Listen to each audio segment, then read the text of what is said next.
Parshas Vayigash, Meshech Chochma. Let's begin with the third paragraph, and we'll open up the Chumash to Perek Mem Hey, Pasuk Yud Beis. I'll read it to you in the Hebrew and then in the translation. V'hine einechem ro'os ve'einei achi Binyamin kifi hamidaber aleichem. So this is after Yosef reveals himself to his brothers. Behold, your eyes see as well as the eyes of my brother Binyamin, that it is my mouth speaking to you. And obviously, we need to get a little bit of an insight into what this business is all about. Rashi identifies it with Lashon Kodesh, Kipi Hamidaber Aleichem b'Lashon Kodesh. Let's take a look at Rameir Simcha. He says the following. The initial plan, the scheme of Yosef was to bring about the fulfillment of the second dream. Ritzono hayelis apek, he would have held back and not revealed himself. Ulahavi bofanim eles Yaakov, to bring about the situation where Yaakov would come down to Mitzrayim, he would bow down to Yosef, and the second dream would be fulfilled. Nevertheless, Yosef had a challenge. Hayasover, he thought, lo yeret, that there's definitely a compelling reason for Yaakov to refuse the offer to come down to Mitzrayim with all the trimmings, because ki b'chutzlaretz ein ruach hakodesh shora.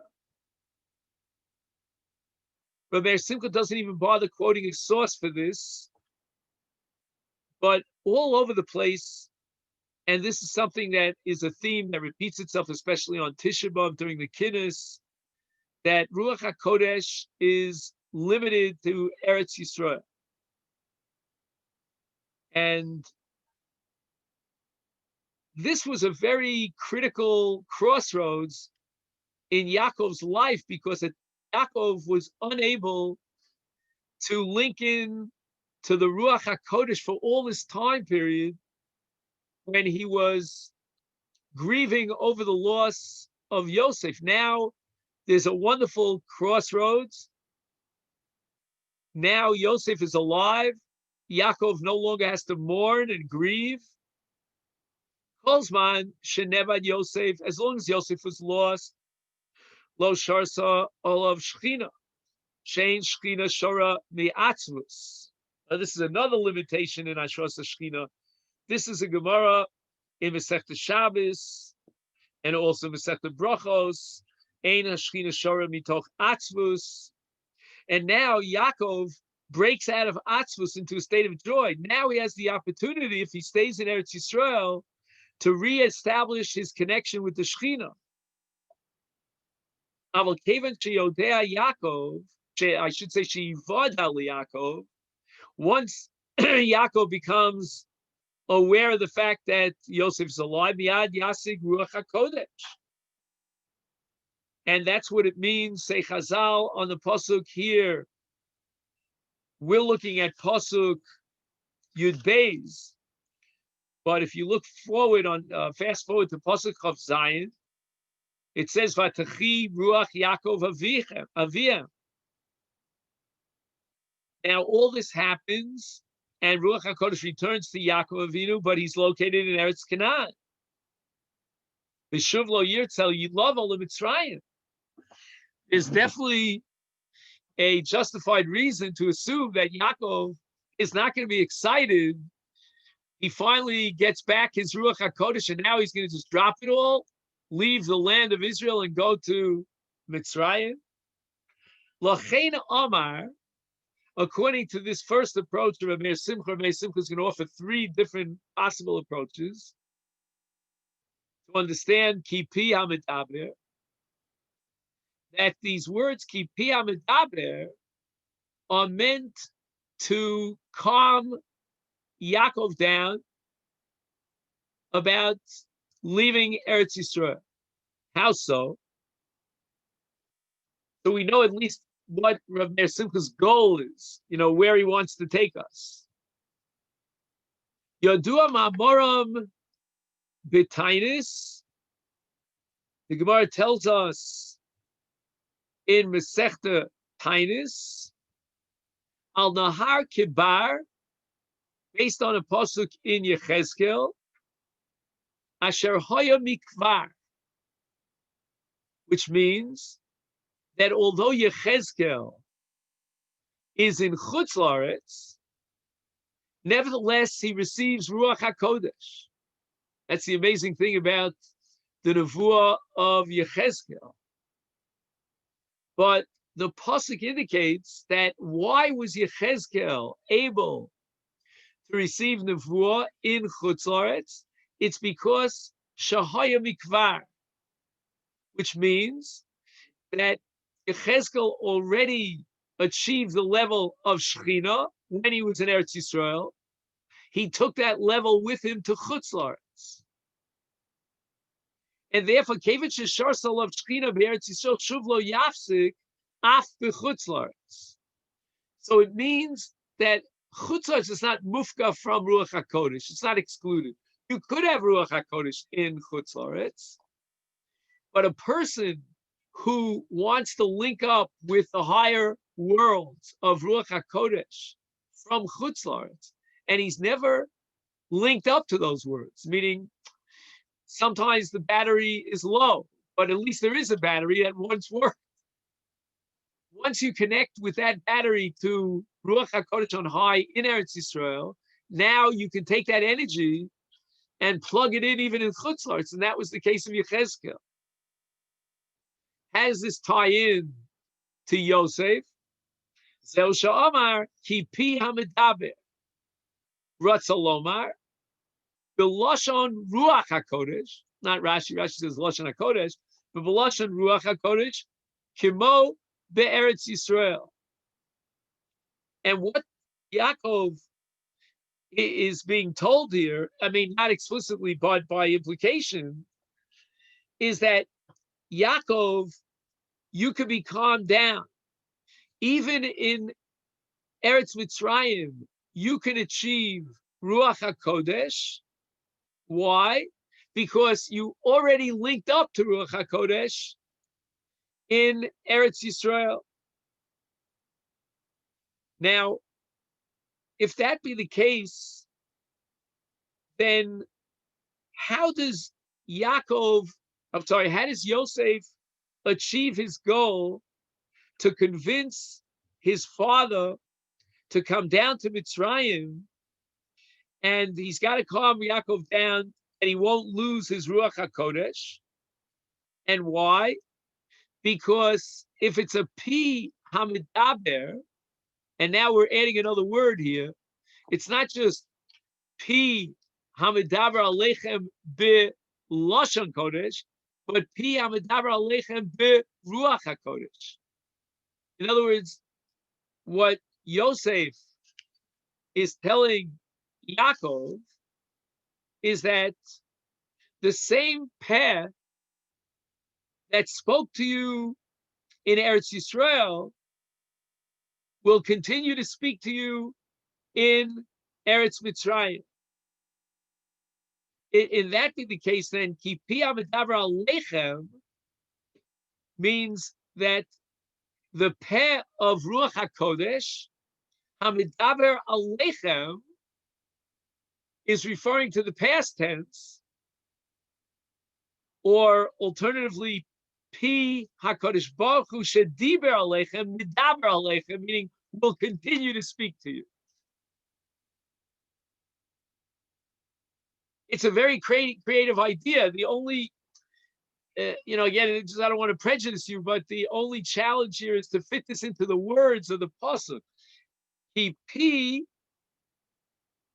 is referring to Ruach HaKodesh that communes with Yaakov, and Hamadavar Aleichem means will continue to speak to you. And the Aleichem here is a reference to Yaakov. So the Lashon here is not Lashon HaKodesh, but Lashon Ruach HaKodesh. And the same Ruach HaKodesh of Eretz Yisrael will continue to reveal itself and connect with you in Chutzah. All right, let's go on. Now, Rameir Simcha offers a second approach.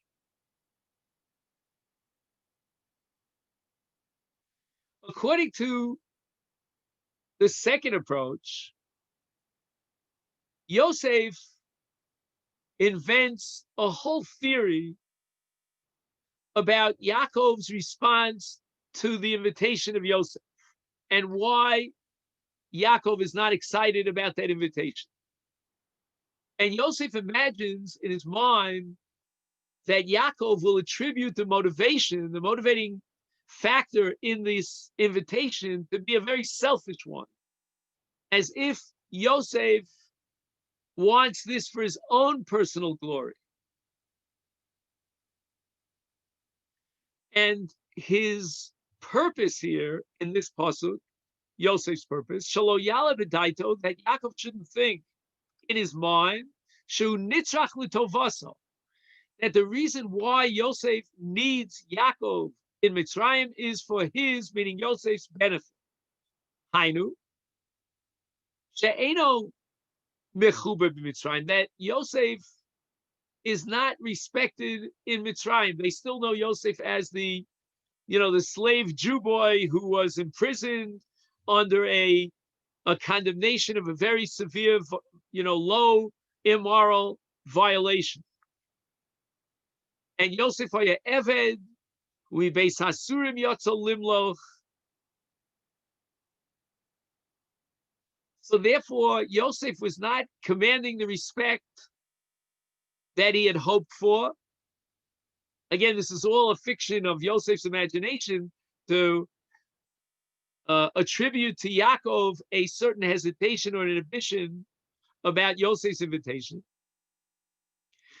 Yosef has now invited Yaakov because Yaakov is called the Nesi Elokim b'tochenu. L'chein l'chvod lo. It would be a great honor for Yosef if Yaakov would come down to Mitzrayim, because Yaakov is Gadol b'shmo b'yichuso. He's the Nesi Elokim l'Mitzrayim, and therefore Yosef, in this imagined hesitation of Yaakov, is not interested in Tovas Aviv. He's not motivated for the benefit of his father. L'chein, therefore, to assuage Yaakov in this fear, Yosef, after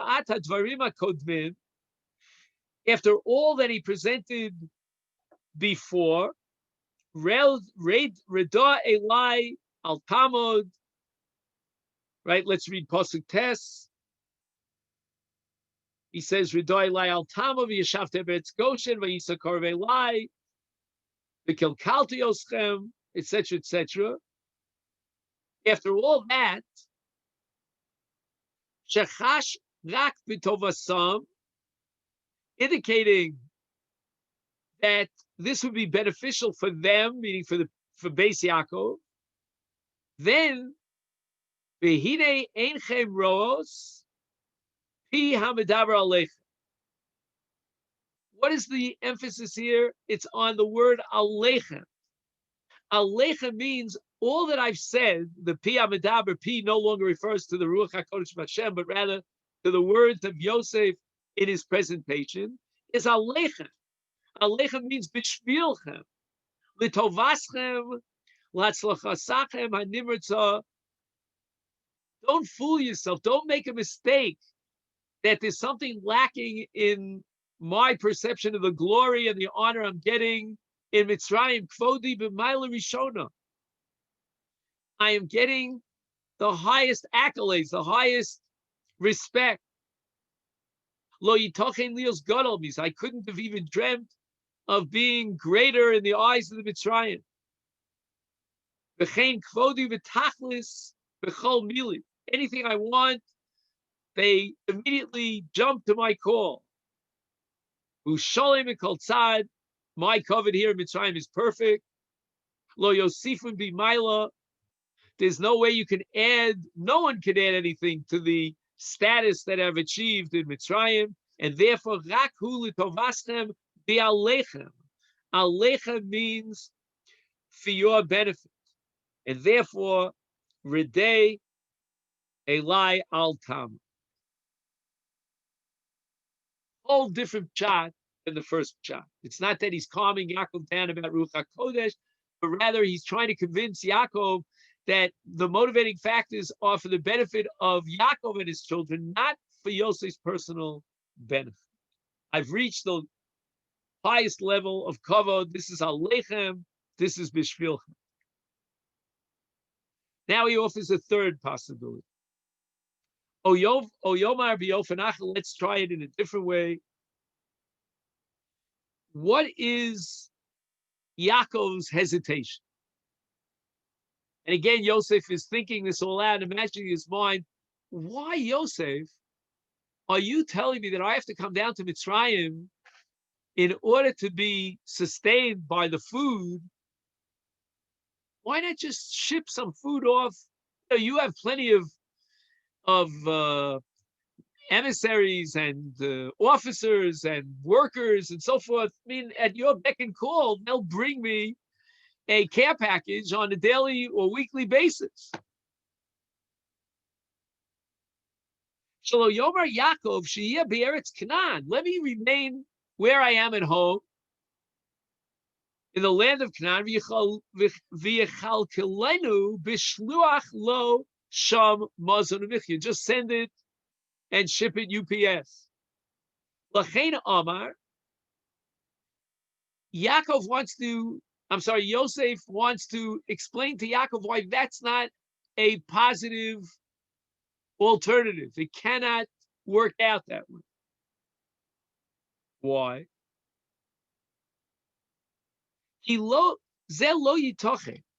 Why is it impossible? Asher yishlach ish nochri li eretz avosav mazon u'michya. Who is Yosef? He's not a Mitzri. He's an Ivri. And the Mitzrim know him as an Ivri. He's a foreigner. And now he's shipping on a regular basis to his home country. Mazon u'michya. Halayomru. They're going to come up with a whole libel.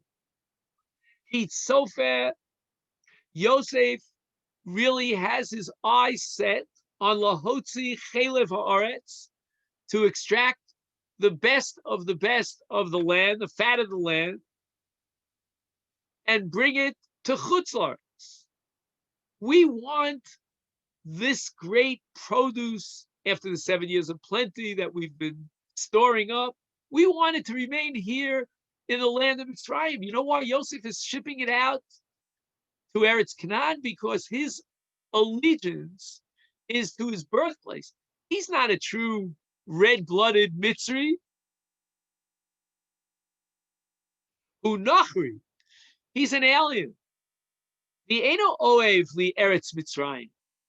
I think I mentioned to you the story that the Rav told us about Charles de Gaulle after Rothschild died and he left the tzava that he should be buried in Eretz Canaan. So de Gaulle said, and I thought he was a loyal Frenchman.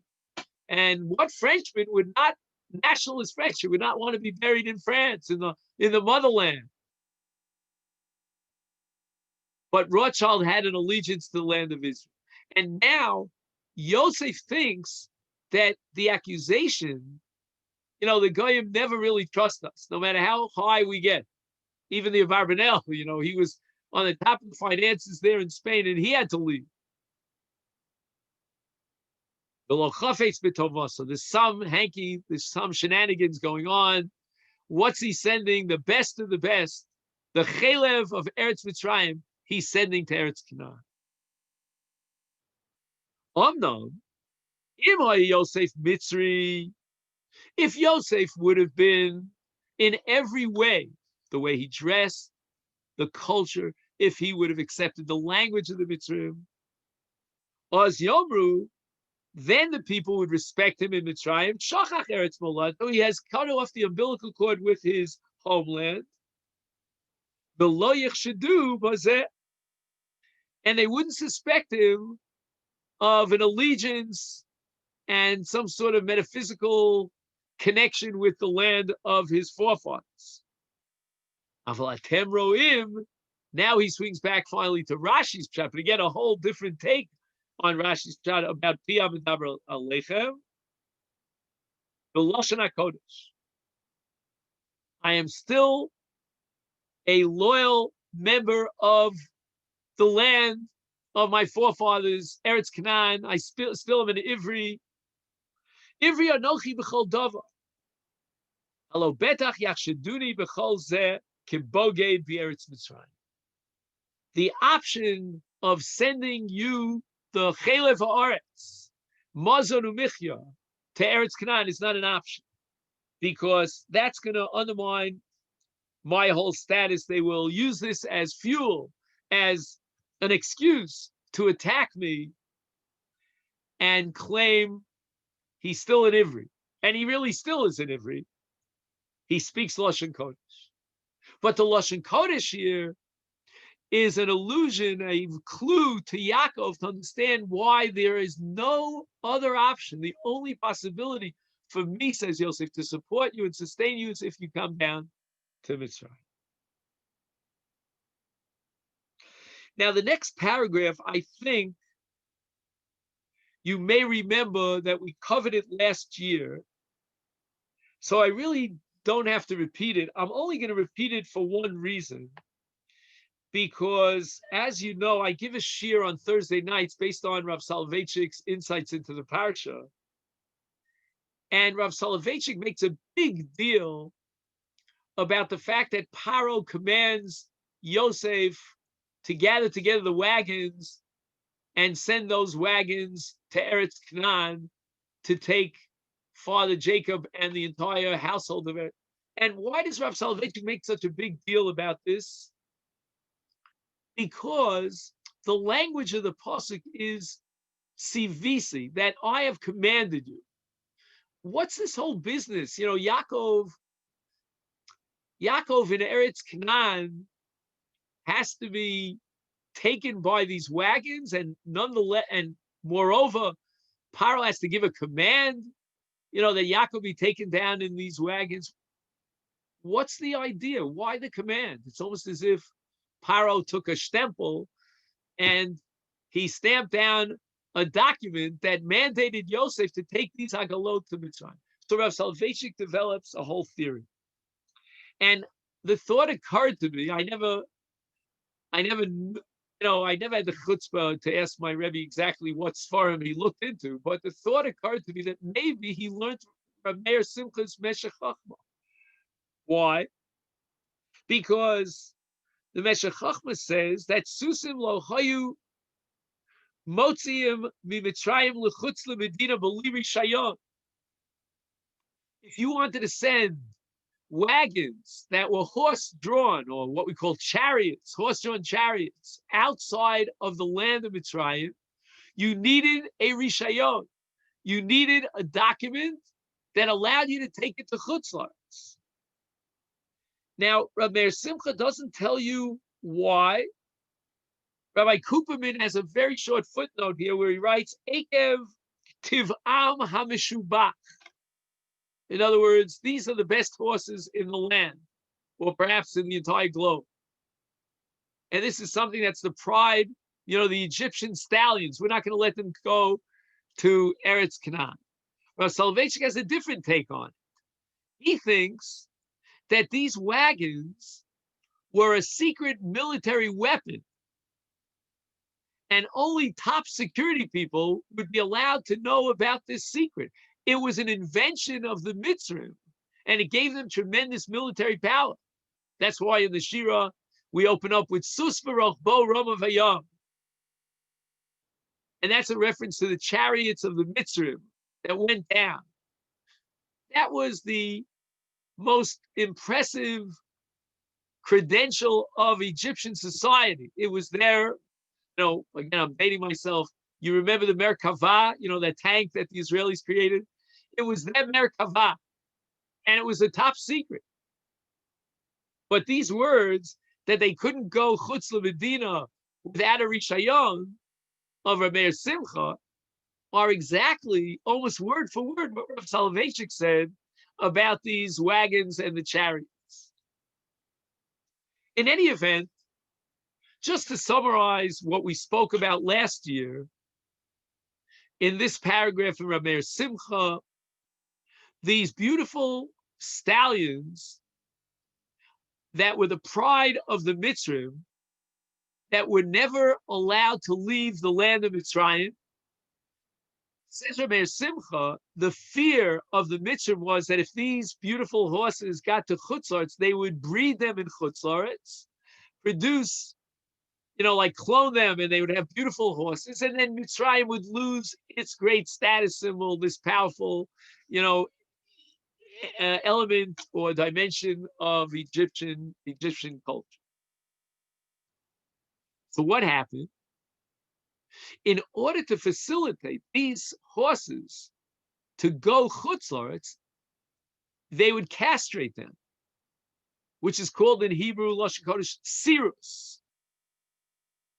Now, sirus would definitely achieve that goal and would make it impossible for anyone in chutzlaretz to breed these horses and raise another generation of these horses. But the Torah prohibits sirus, and here Rameir Simcha has an unbelievable chiddush.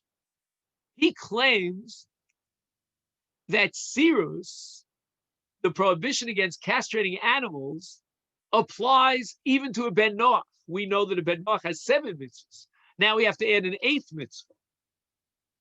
And he bases himself on a Mishnah in Meshech Bechoros, and the Mishnah establishes that sirus asur leben Noach.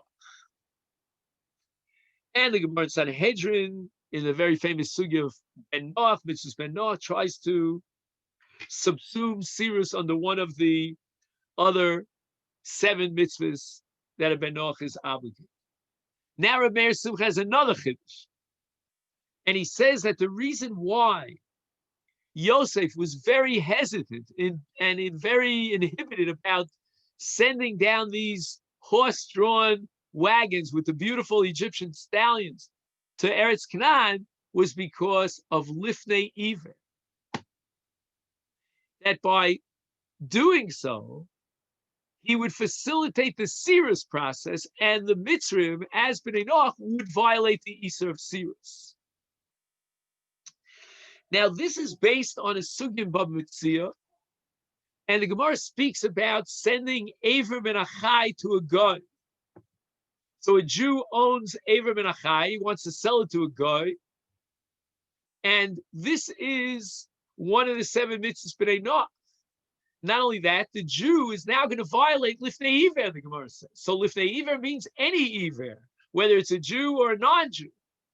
And to facilitate the violation of a ben Noach of one of his 7 mitzvahs is a violation we are enjoined from doing so under Lifnei Iver. And therefore the Pasuk goes out of its way to say that Paro mandated. It came as an executive order from the king himself. Hu tziva l'sarsam, and therefore there was no Lifnei Iver. In other words, the horses that were presented to Yosef to send to Eretz Canaan were already past the surgery, if you know what I mean. They were already castrated, so that Yosef, the pasuk goes out of its way to indicate that Yosef did not in any way facilitate the violation of the Isur Sirus on the part of Bnei Noach. Now we're going to fast forward to Perek Mem Vav, and in this chapter, the Torah goes out of its way to enumerate the 70 nefashos of Beis Yaakov that went down to Mitzrayim.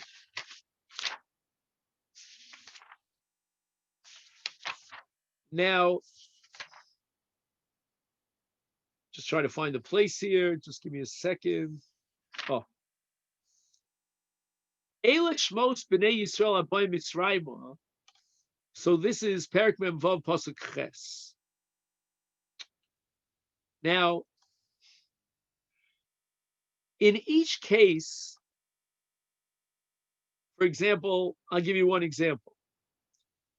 Pasuk Tes, B'nai Reuven, gives you the whole list of B'nai Reuven. Then B'nai Shimon, then B'nai Levi, then B'nai Yehuda, B'nai Yisachar, B'nai Zvulun. And then in Pasuk Tes Vav, it gives you the sum total of all the B'nai Yaakov that have been enumerated by name in the previous 4 psukim, and Eila B'nai Leah. And all the above were the children and grandchildren of Leah. Asher Yolda Yaakov b'Fadan Aram v'es Dina bito. And then it says, Kol Nefesh, etc., Shloshim v'Shalosh. So what you want to do is you want to underline the word Kol.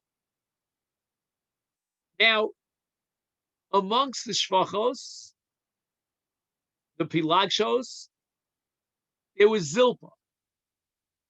And Zilpah brought to Yaakov 2 of the 12 Shvatim. That's Gad and Asher. And again, the same pattern in Pasuk Tezayin, enumerating the children of Gad, and Pasuk Yud Zayin, the children of Asher, and then Eila B'nai Zilpah. Then it goes on to Yosef and Binyamin. That's Pasuk Chaf, Pasuk Chaf Aleph, and then in Pasuk Chaf Beis, Eila B'nai Rachel, Kol Nefesh Arba Asar.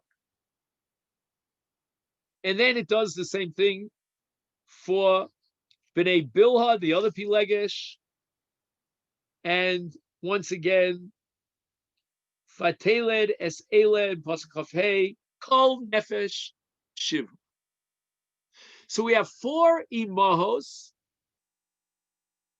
and I'm going to fool you now, and I'm going to tell you that in all 4 cases, the Torah summarizes by saying Kol Nefesh, and then the number.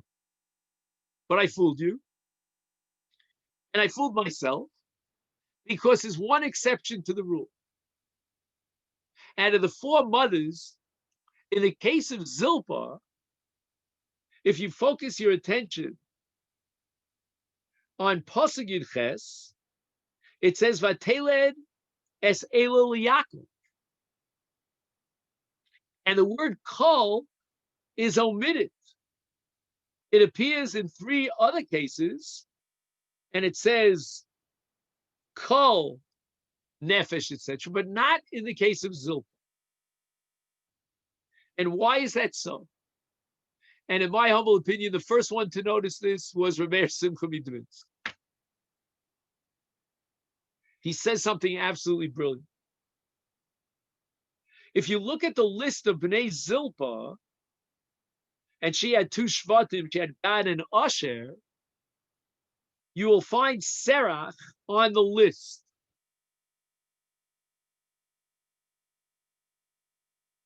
And this is the famous Serach Bas Asher. Sometimes her name is spelled with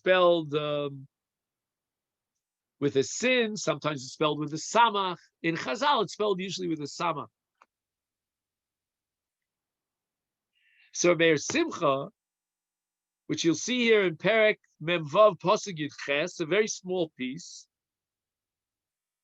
Eila B'nai Zilpah, Vateled es Eila Liakov. It doesn't say Kol Eila Liakov. The Kulu and all the other mothers, Ksiv Yolad Liakov Kol Nefesh. Underline the word Kol. V'kan, in the case of Zilpah, and only in the case of Zilpah, Lo Kosiv Kol. Why not? Kol would imply that all these, 16, am I right? Just Make sure, yeah, all these 16 nefesh were brought to Yaakov by Zilpah. That's not true. Because Chazal tell us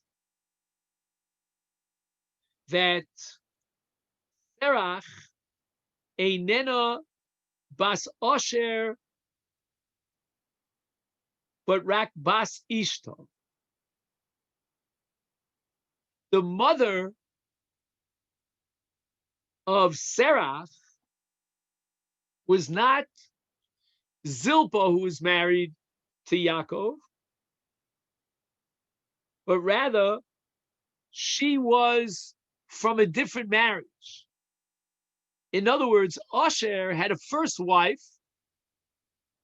and then he married a second wife.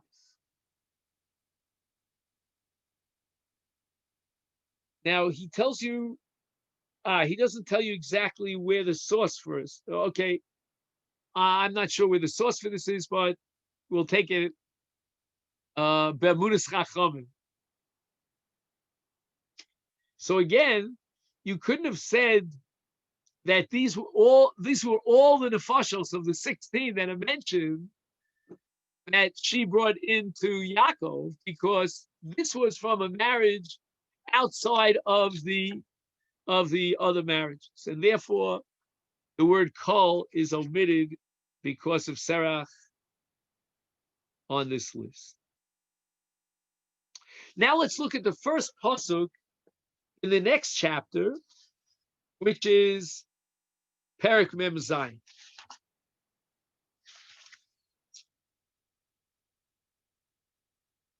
Vayavo Yosef, vayaged leFaro, vayomer aviv achai vitzonam ubekaram v'chol asher lahem bo me'eretz Knan.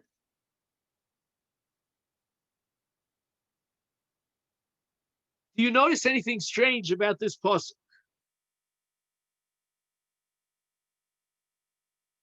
There's nothing strange about it until you read Rav Meir Simcha.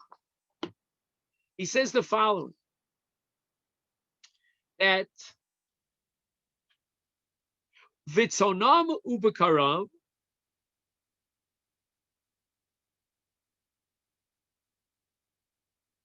he says, if you compare this pasuk to Perek Mem Hey pasuk Yites, the command of Paro was Chulachem Eretz Mitzrayim Agalos Litapchem Ulineshechem Ulineshechem, and then it says that Yosef tells Paro, Avi v'achai, and the animals came. No mention of the women folk. Here Paro tells Yosef, make sure to bring the ladies and the children and so forth, and Yosef doesn't even mention that the ladies were there.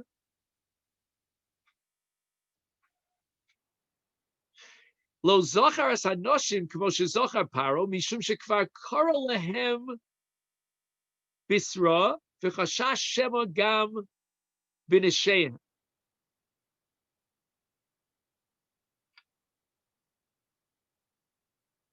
Just 1 second. Shekvar.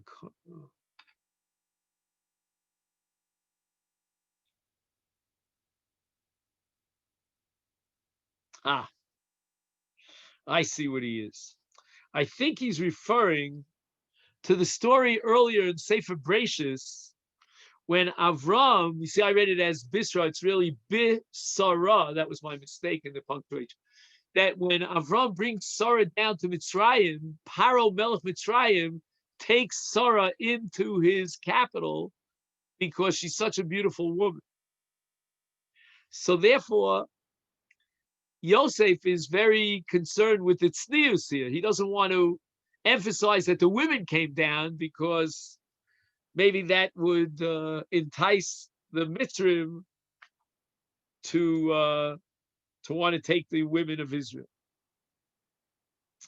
Now, in the same chapter, if you fast forward to Pasuk Yud Zayin,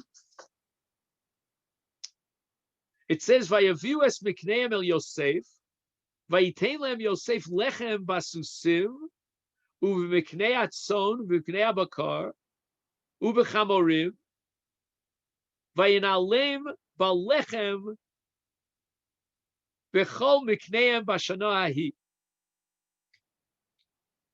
Now notice, and again, I would have missed this 100%. He mentions Susim at the beginning of the pasuk. Then he mentions Miknei Son, Miknei Bakar, and then he mentions Chamorim.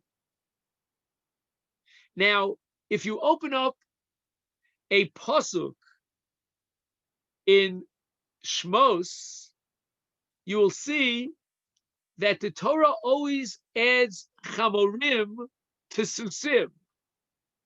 For example, in, I think it was Makas Orov, it says there, Yad Hashem haya b'miknecha, Hashem b'sada, Susim u'bechamorim. And then it mentions afterwards Bakar and Son. Here, the Bakar and Son are mentioned wedged in between Susim and Chamorim.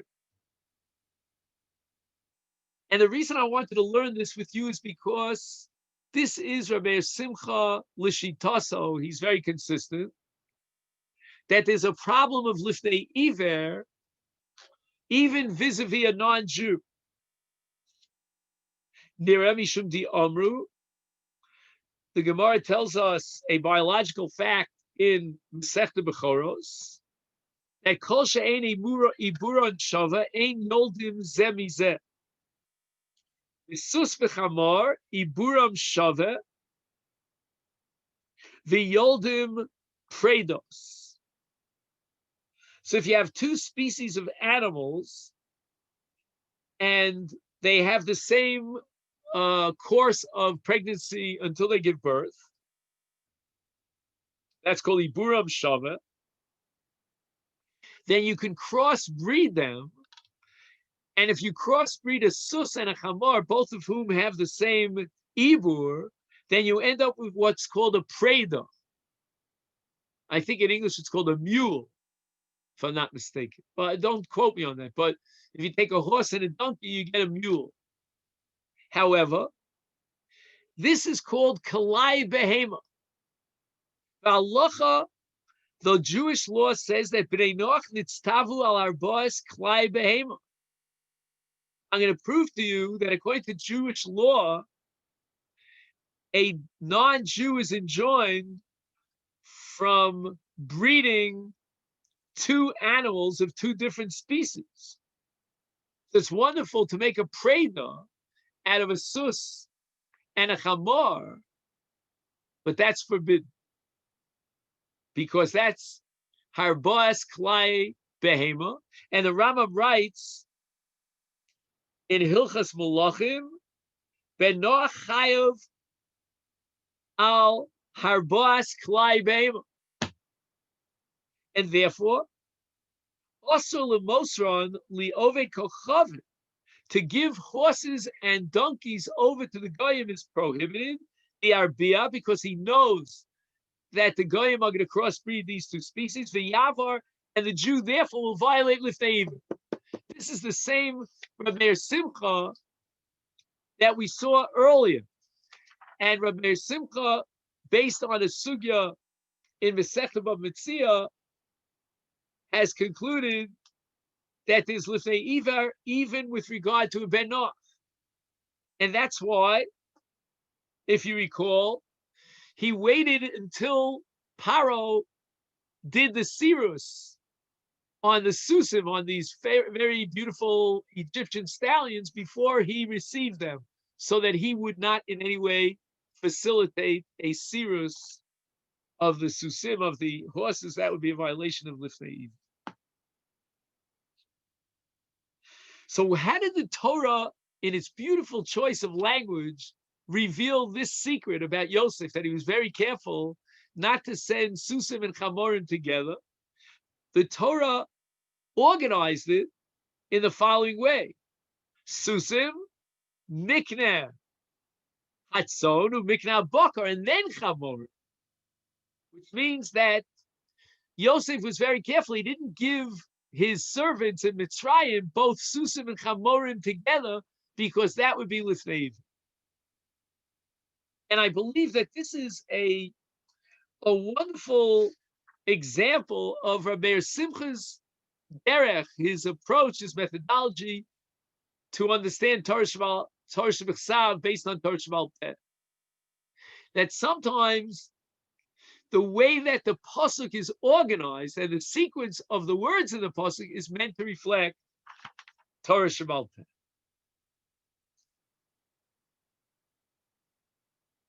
Now we fast forward to Perek Mem Zayin, which is the end of Parshas Vayigash, and we look at pasuk Chav Gimel. Vayomer Yosef el ha'am hein konisi etzchem hayom v'esad maschem lefaro elochem zera uzratem es ha'adom. So I'll read to you the English translation. Joseph said to the people, behold, I have bought you and your farmland today for Paro. Behold, you have seed, so sow the soil. And Rabbi Simcha says that this pasuk, which seems so banal, so insignificant, is to be understood in a broader context, and it's a very, very critical pasuk. The Gemara tells us in Meshech Sanhedrin that at the time of Alexander the Great, the Egyptians, Anshe Mitzrayim, were yelling and screaming against the Jewish nation in front of the king. And they said, you exploited our forefathers. On your way out of Mitzrayim, you took Klei Kesef, Klei Zav, as the Torah testifies in Parshas Bo.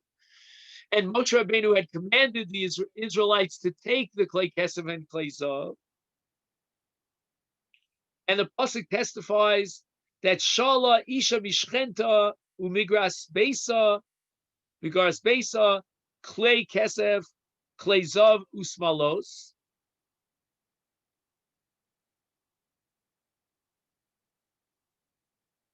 And the word is Vishala. Vishala means they borrowed. We never got it back. You borrow something, you return it. So the Gemara tells us in the last parak of Sanhedrin that Saku Anshe Mitzrayim Lifnei Alexander Tnu Lanu Kesef V'Zav Sheshalta. I guess the clothing went out of style, so they didn't ask for the clothing back, but they asked for the gold and the silver. You took advantage of us, and you exploited us. We demand it back. Isn't that what justice demands? So the Gemara goes through an entire story. What happened in the presence of Alexander Muktar?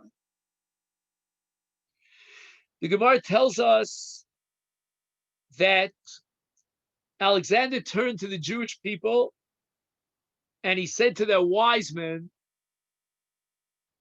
do you have anything to counter-argue against these mitzvahs? And a fellow by the name of Gvia ben Sisa came forward and he said to the Chachamim, let me go in front of Alexander to argue the case of the Jewish nation and counter this libel against us. If I don't do a good job, so you'll blame it, I'm the lowest of the people. If on the other hand I succeed, it will be a great sanctification of God. If I lose, you only defeated the low, the dull person amongst us. But if then tell them that Torah Moshe Rabbeinu nitzach.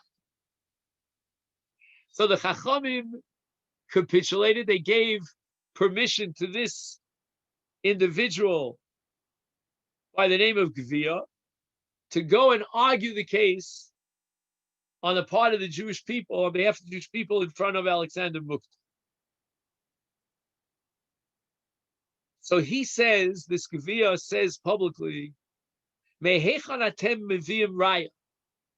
What is your source to testify that our forefathers took the gold and silver from your forefathers?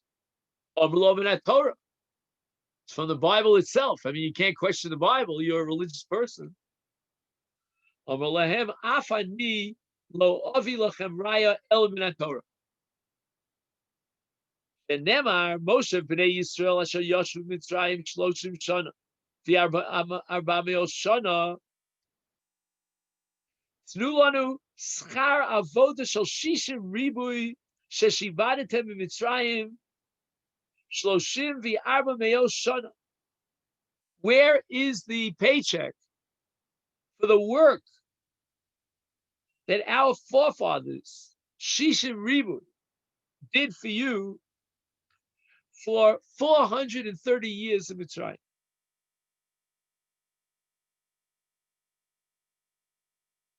Amar lehem Alexandrus, Hechziru lo tshuva. Can you slug up this argument of Gvia? Because it's a very compelling argument. You know, you're telling me we owe you money. Well, what about all the billions of dollars of Bituach Leumi that you owe us for all those years? They asked for 3 days. They couldn't come back with an answer.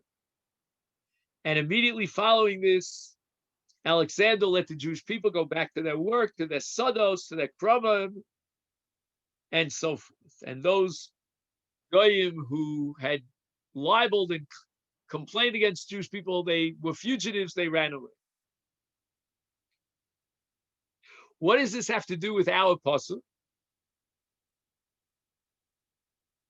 He says that if you take a look at the Medrash, it says that Vaha avoda avdu lemelech Mitzrayim. All the work that the Jewish people did, our forefathers, as slaves in Mitzrayim, was done for Paro. The Medrash says, the pasuk says, "Vayiven orei miskanos leparo." So it means that the mandate came from Paro, and all the work that the Jewish people did accrued to Paro. He was the owner, so to speak, the Bailim on orei miskanos, his home, Ramses, etc., etc. Now, it's something problematic here. Because the Jews, when they left Mitzrayim and they took the clay kesef and the clay zav, they weren't taking it from Paro. Ech notlu me'es ha'am kli kesef v'zav.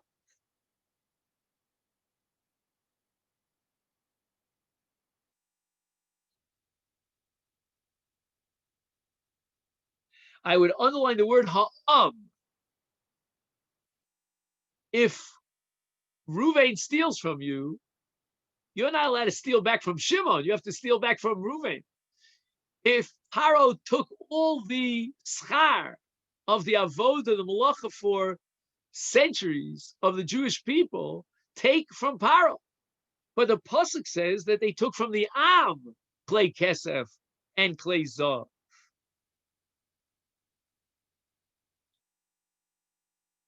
In the pasuk, as we saw before, Veshala Isha Mishchenta, they took it from their neighbors.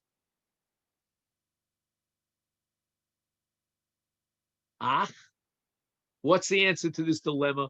What's the moral justification that allows the Jewish people to take the clay kesef clay zav from the Am when it was Paro who was meshabed them in Mitzrayim?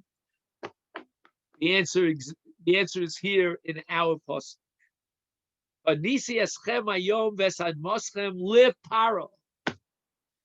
way before the shibud of Klal Yisrael in Mitzrayim, Yosef already acquired all of the Adamos, all of the lands, Kanisi eschem hayom,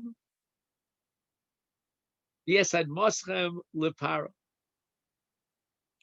Ezra Meir Simcha Kevan Sheparo Kana Otsam. You have to emphasize the word Oschem, Eschem. It doesn't just say Kanisi Esad Maschem. It says Kanisi Eschem. The Hema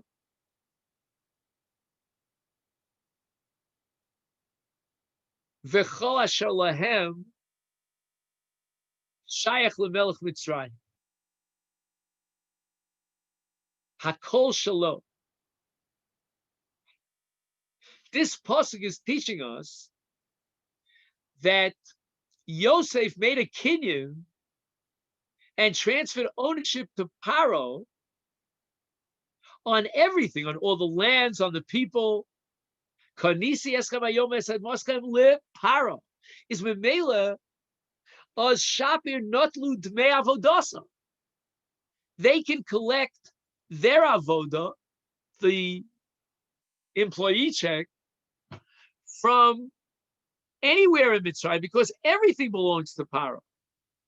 Paro was the one who worked the Jewish people, as the Medrash says, Avdu lemelech Mitzrayim, vayiven arei miskenos leparo v'espisom v'esramses leparo.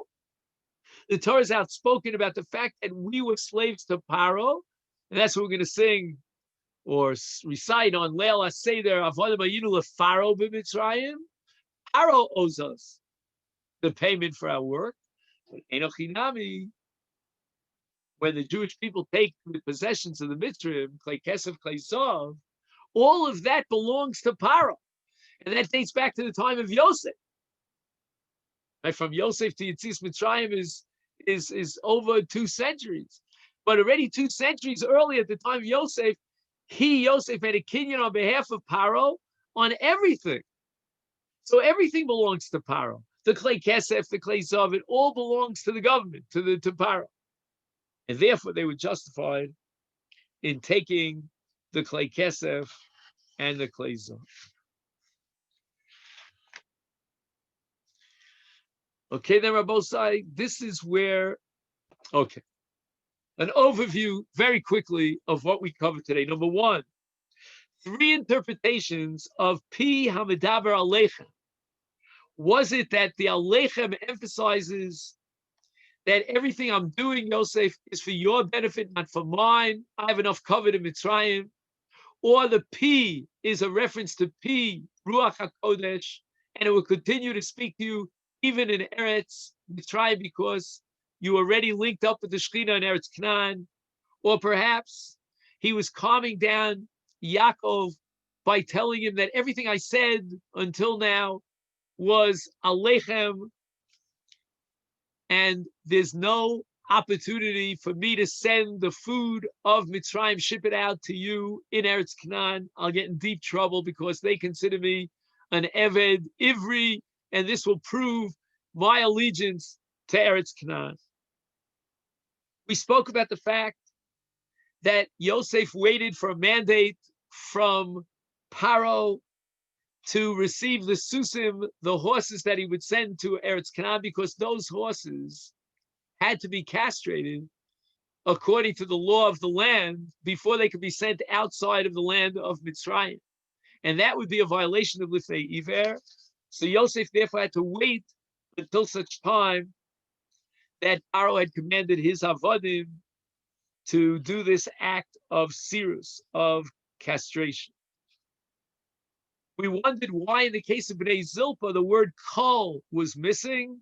And that had to do with the fact that one of the Bnei Zilpah that's listed here is Serach. And Chazal tell us that Serach was not from the same wife of Asher that the other children were. She came from a different marriage. We spoke about the fact that Yosef deliberately omits mention of the women of Israel that came down to Mitzrayim because of the fear of the Mitzrayim. We spoke about the fact that although elsewhere in the Bible it says Susim v'chamorim together, here the pasuk wedges miknet son and miknet boker between Susim and Chamorim. again because of Lifnei Iver, because a Ben Noach is mitzuvah on her boss, Klai Behema. And therefore for Yosef to facilitate the breeding of Susim and Chamorim together to produce a Preda, that would be a violation of Lifnei Iver. And finally, the Torah emphasizes that the kinyan of the land and the people of Mitzrayim was to para in order to counter any libel against the Jewish people that we stole the clay kesef and the clay zav from Mitzrayim. And with that, I bid you a great Shabbos, and thank you so much for joining. Good Shabbos. Thank you, Rabbi Berzon. Tzom Kal, Thank you. Shabbat Shalom. Tzom Kal, it should be a meaningful fast for everyone. Very unusual, Asar V'Teves fast on Friday. I'm as dry as a potato, but we keep going on. Ultimate.